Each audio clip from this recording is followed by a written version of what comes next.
میں اور میری بیوی سنار کی دکان پر گئے سونے کی ایک انگوٹھی خریدنے کے لیے۔ کچھ انگوٹھیاں دیکھنے کے بعد میری بیوی کو ایک انگوٹھی پسند آ گئی۔ قیمت ادا کر کے جیسے ہی میں باہر نکلنے کے لیے مڑا تو ایک باروب شخص سے ملاقات ہوئی جو کہ مجھے جانتے تھے، لیکن میں ان کو بھول چکا تھا۔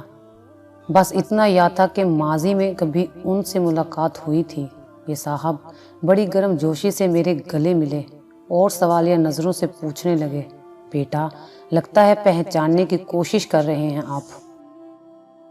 میں نے کہا، معذرت کے ساتھ آپ کا چہرہ جانا پہچانا لگ رہا ہے، لیکن یاد نہیں آ رہا کہ آپ سے کب ملاقات ہوئی تھی۔ وہ تھوڑا سا مسکرائے اور کہنے لگے، میرا نام اقبال ہے، ویسے لوگ مجھے بڑا بھائی کہتے ہیں۔ آج سے چند سال قبل آپ اپنی فیملی کے ساتھ ہمارے گھر آئے تھے۔ گلبرگ میں ہمارا گھر ہے، شاید آپ کو یاد آ گیا ہو۔ ان کی بات سن کر میرا تو سر ہی چکرا گیا اور میرا رویہ بالکل مودبانہ ہو گیا اور میں بے اختیار بول پڑا، سب یاد آ گیا بڑے بھائی، سب یاد آ گیا۔ میں نے سوال کیا، آپ اکیلے ہی ہیں یا آنٹی بھی آئی ہیں؟ بڑے بھائی نے جواب دیا، جی آنٹی بھی آئی ہیں اور دوسرے بھائی بھی آئے ہیں اور بیٹھے ہیں، آپ ان سے مل سکتے ہیں۔ ایک سائٹ پر دیکھا تو آنٹی برقع پہنے بیٹھی تھی اور ساتھ ہی دوسرے بڑے بھائی بھی کھڑے چہرے پر مسکراہٹ سجائے میری طرف دیکھ رہے تھے۔ میں نے اپنی بیگم کو کہا کہ آنٹی کو سلام کرو اور بعد میں ان کا تعارف کرواتا ہوں۔ میری بیگم گئی، آنٹی کو سلام کیا۔ آنٹی نے بہت ہی اچھے طریقے سے میری بیوی کے سر پر ہاتھ پھیرا اور پھر بہت ہی پیارے انداز میں میری بیوی کو دعائیں دیں۔ میں نے آنٹی کو بتلایا کہ یہ میری بیوی ہے اور یہ میرا 3 سال کا بیٹا ہے۔ آنٹی بہت خوش ہوئیں اور اپنے بیٹے کی طرف آنکھوں میں اشارہ کیا، جس نے میرے بیٹے کی جیب میں 1000 کا نوٹ ڈال دیا۔ میں نے بہت اصرار کیا کہ یہ غلط ہے، لیکن آنٹی نہ مانی۔ کچھ ادھر ادھر کی باتوں کے بعد میں نے آنٹی سے آنے کا مقصد پوچھا تو آنٹی کہنے لگی کہ اللہ نے میری بیٹی کو بیٹے کی نعمت سے نوازا ہے، اس لیے بیٹی کے لیے اور ان کے اہل خانہ کے لیے کچھ تحائف خریدنے آئی ہیں۔ میں نے پوچھا، آنٹی کون سی بیٹی؟ آپ کی تو تمام بیٹیاں شادی شدہ تھیں، صرف ایک کنواری تھی جس کے رشتے کے لیے ہم لوگ آئے تھے، اور آپ لوگوں نے کہا تھا کہ ابھی 5 یا 10 سال تک شادی کا کوئی پروگرام نہیں ہے۔ حالانکہ مجھے حیرانگی ہوئی تھی کہ گھر پر رشتے کے لیے بلوا کر بھی کہہ دینا کہ 5 یا 10 سال تک شادی کا کوئی پروگرام نہیں، کتنی غلط بات ہے۔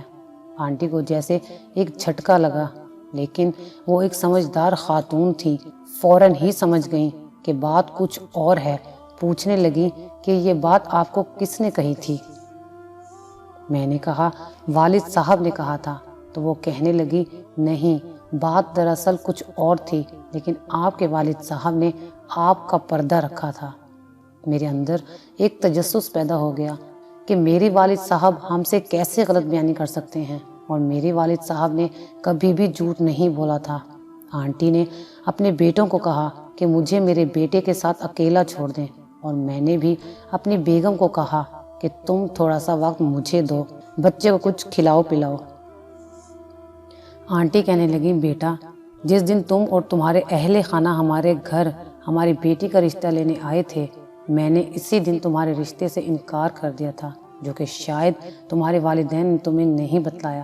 تم ایک پڑھے لکھے اور معاشرے میں ایک کامیاب شخص ثابت ہو سکتے ہو، مجھے پہلے ہی علم تھا، اور مجھے مکمل یقین تھا کہ میری بیٹی کو بھی تم خوش رکھو گے، لیکن نئے لوگوں سے رشتہ جوڑنے کے لیے صرف لڑکے کو ہی نہیں دیکھا جاتا، بلکہ اس کے مکمل خاندان کو دیکھا جاتا ہے، کیونکہ ہم نے مستقبل میں آپس میں میل جول رکھنا ہوتا ہے۔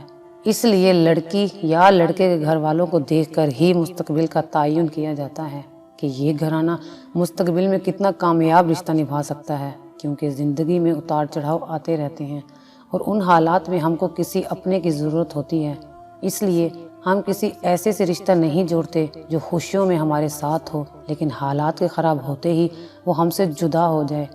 اس لیے میں نے اس دن آپ کے والد صاحب اور والدہ صاحبہ کو صاف صاف انکار کر دیا تھا، ہو سکتا ہے کہ انہوں نے آپ کو درست بات نہ بتلائی ہو۔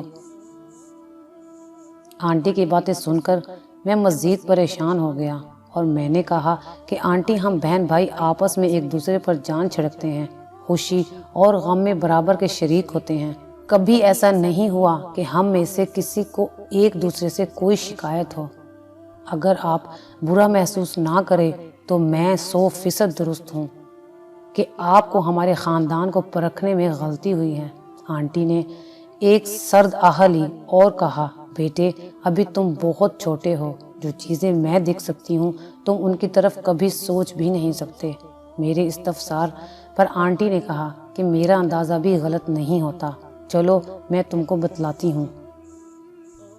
میں نے اپنی بیٹی کے لیے جتنے بھی رشتے دیکھے ہیں ان میں سے کچھ شرائط رکھی ہیں۔ جو بھی میری بیٹی کو دیکھنے آئے وہ اپنے تمام بیٹوں اور ان کی بیگمات کو ساتھ لائیں۔ جو سب سے اچھے کپڑے ہوں وہ زیب تن کر کے آئیں۔ گھر کی عورتیں اپنے مکمل زیورات سے سج کر آئیں۔ اگر گھر میں ہر فرد کی اپنی اپنی گاڑی ہے تو وہ اپنی اپنی گاڑی میں آئیں۔ یہ شرائط بہت عجیب تھیں، لیکن بعض لوگوں نے اس کا یہ مطلب لیا کہ شاید ہم لڑکے والوں کی مالی حالت دیکھنا چاہتے ہیں، لیکن ایسی بات نہیں ہے۔ اب جب آپ کے اہل خانہ ہمارے گھر تشریف لائے تھے تو میں نے سب سے پہلے تمہارے دونوں بھائیوں کی گاڑیاں دیکھی جو کہ قدرے مہنگی تھیں، جبکہ تمہارے والد صاحب کی گاڑی کی مالیت اتنی نہیں تھی جتنی تمہارے دونوں بھائیوں کی گاڑیوں کی قیمت تھی۔ اس طرح پھر میں نے تمہارے والد صاحب کے کپڑوں کا جائزہ لیا تو مجھے محسوس ہوا کہ تمہارے بھائیوں کے جسموں پر سجے ہوئے کپڑے زیادہ مہنگے ہیں، اور یہی حال تمہارے والد صاحب کے جوتوں کا تھا۔ جب میں نے تمہاری ماں کے زیورات دیکھے تو ان کی مقدار بہت کم تھی، جبکہ تمہاری دونوں بھابھیوں کے ہاتھ، بازو اور گلے زیورات سے سجے ہوئے تھے۔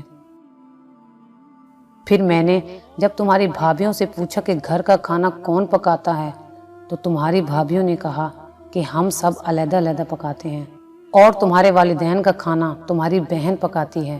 اسی طرح میں نے جب پوچھا کہ بچوں کو اسکول کون چھوڑتا ہے تو مجھے پتا چلا کہ تمہارے دونوں بھائی اپنے بچوں کو خود چھوڑتے ہیں، جبکہ تمہاری بہن کو تمہارے والد صاحب کالج لے کر جاتے ہیں۔ جب میں نے یہ حالات دیکھے اور سنے تو مجھے افسوس ہوا ان بیٹوں پر جن کو پڑھانے کے لیے باپ نے اپنی ساری زندگی گنوا دی، اس اولاد کو معاشرے کا کامیاب فرد بنایا۔ لیکن جب اولاد کی باری آئی تو اولاد والد کا سہارا بننے کی بجائے اپنی زندگی گزارنے پر رضامند ہو گئی۔ تمہارے باپ نے تمہارے لیے بھوک افلاس بھی دیکھا ہوگا، پیدل سفر بھی کیا ہوگا، تمہارے منہ میں نوالا ڈالنے کے لیے بھوک بھی برداشت کی ہوگی، تمہیں اچھا پہنانے کے لیے خود 2-3 سال ایک ہی جوڑے میں بھی گزارے ہوں گے۔ لیکن جب اولاد کی باری آئی تو اولاد باپ کو بھول گئی اور اپنی دنیا کی رنگ رلیوں میں مگن ہو گئی۔ تمہارے بھائیوں نے خود تو نئی گاڑی لے لی، لیکن ان کو خیال نہ آیا کہ ہمارا باپ آج بھی اسی پرانی گاڑی میں کیوں سفر کرتا ہے، کیونکہ اس پر ابھی بھی تمہاری بہن کی اور تمہاری ذمہ داری ہے۔ اس کا بھی دل کرتا ہوگا نئے جوتے اور نئے کپڑے پہننے کو، ہو سکتا ہے اس کی جیب اس چیز کی اجازت نہ دیتی ہو، لیکن تمہارے بھائیوں کی جیب تو اجازت دیتی تھی کہ اپنے باپ کے لیے اچھا لباس، اچھا جوتا پہلے خریدتے اور اپنے لیے بعد میں، کیونکہ یہ رویہ تمہارے باپ کا تھا۔ جب بھی اس نے کوئی چیز خریدنا چاہی پہلے اپنی اولاد کا خیال کیا، بعد میں اپنا سوچا۔ اسی لیے میں نے یہ ساری باتیں اسی دن تمہارے والد سے کر دی تھیں۔ ہمیں دنیا کی مال و دولت نہیں چاہیے، ہمیں تو ایسے رشتہ دار چاہیے جو اپنے سے بڑھ کر اپنے رشتہ داروں کو ترجیح دیں، تاکہ کل کو جب ہم نیچے گریں تو ہم کو مزید نیچے دبانے کی بجائے اوپر کو اٹھائیں، تاکہ کل کو جب وہ نیچے گریں تو ہم ان کو بھی سہارا دے سکیں۔ مال و دولت، اعلیٰ عہدہ یا مرتبہ تو ہمیشہ نہیں رہتا، ہمیشہ جو ساتھ چلتے ہیں وہ سچے رشتے چلتے ہیں، اور اگر رشتے بنانے میں ہم سے تھوڑی سی بھی غلطی ہو جائے تو ساری زندگی بھی تباہ ہو سکتی ہے اور نسلیں بھی تباہ ہو جایا کرتی ہیں۔ مجھے فخر ہے آپ کے والد صاحب پر کہ انہوں نے آپ کو حقیقت سے آگاہ نہیں کیا، اور پھر بھی آپ لوگوں کی غلطیوں پر پردہ ڈالتے رہے۔ لیکن دیکھنا یہ ہے کہ اولاد اپنے والدین کا کتنا خیال رکھتی ہے۔ والدین تو ہمیشہ سے ہی اولاد کے لیے قربانیاں دیتے آئے ہیں، ابھی اولاد کی باری ہے، اور مجھے فخر ہے اپنی اولاد پر کہ آج کچھ بھی ہو جائے میری اولاد مجھے ہمیشہ ترجیح دیتی ہے، میرے لیے پہلے خریدتی ہے، بعد میں اپنی بیوی بچوں کے لیے کچھ خریدا جاتا ہے، اور مجھے فخر ہے اپنی اولاد کی اولاد پر کہ وہ بھی اپنے والدین کو اپنی زندگیوں سے زیادہ ترجیح دیتی ہے، اور ہمارا پورا خاندان ایک جان کی مانند ہے۔ اگر کسی کو کسی چیز کی ضرورت پڑ جائے تو پیٹھ دکھا کر نہیں بھاگتے بلکہ ضرورت سے زیادہ لے کر آتے ہیں۔ اس لیے میرے بیٹے رشتے بنانا بہت آسان ہے، لیکن کامیاب رشتے چننا اور ان کو نبھانا بہت مشکل ہے۔ کہیں ایک نااہل رشتہ آپ کو اتنا بڑا نقصان دے سکتا ہے کہ ساری عمر کی خوشیاں غموں میں تبدیل ہو سکتی ہیں، اور کامیاب رشتہ آپ کو ایسا سہارا دے سکتا ہے کہ تمام زندگی کے غم خوشیوں میں تبدیل ہو سکتے ہیں۔ اتنی بات کرنے کے بعد آنٹی اٹھ کر چلی گئیں، اور میری آنکھوں کے سامنے میری والدین کا چہرہ گھومنے لگا۔ میری گاڑی میرے والد کی گاڑی سے بہتر تھی، میرا لباس میرے والد کے لباس سے بہتر تھا، میرے گھر کی زیب و زینت کا سامان میرے والد کے گھر سے بہتر تھا، میری بیوی کے ہاتھ میں سونے کی چوڑیاں اور کنگن تھے جو میں نے خرید کر دیے تھے، لیکن میری ماں کا سارا زیور بک چکا تھا۔ میں آج بھی گھر سے دفتر اور دفتر سے گھر، لیکن میرا باپ آج بھی اولاد کی ذمہ داریاں نبھا رہا تھا۔ میں نے آج بھی اپنی بیوی کے لیے سونے کی انگوٹھی خریدی، لیکن میرے ذہن میں میری ماں کا خیال کیوں نہ آیا جس نے میری شادی کے لیے اپنا زیور بیچا تھا۔ مجھے افسوس ہوا اپنے آپ پر کہ میں نے اپنے والدین سے زیادہ اپنی ذات کو ترجیح دی ہے۔ میرے والدین جنہوں نے مجھے سب کچھ دیا اور میں نے ان سے سب کچھ لے کر ان کو خالی کر دیا، لیکن کبھی انہوں نے مجھ سے کوئی گلہ یا شکوہ نہیں کیا۔ میرے والدین کل بھی عظیم تھے اور آج بھی عظیم ہیں، اور میں کل بھی ناکام تھا اور آج بھی ناکام ہوں۔ اگر آپ کو ہماری یہ ویڈیو اچھی لگی ہو تو اسے لائک کریں، شیئر کریں، اور مزید اچھی ویڈیوز دیکھنے کے لیے ہمارا چینل سبسکرائب کریں۔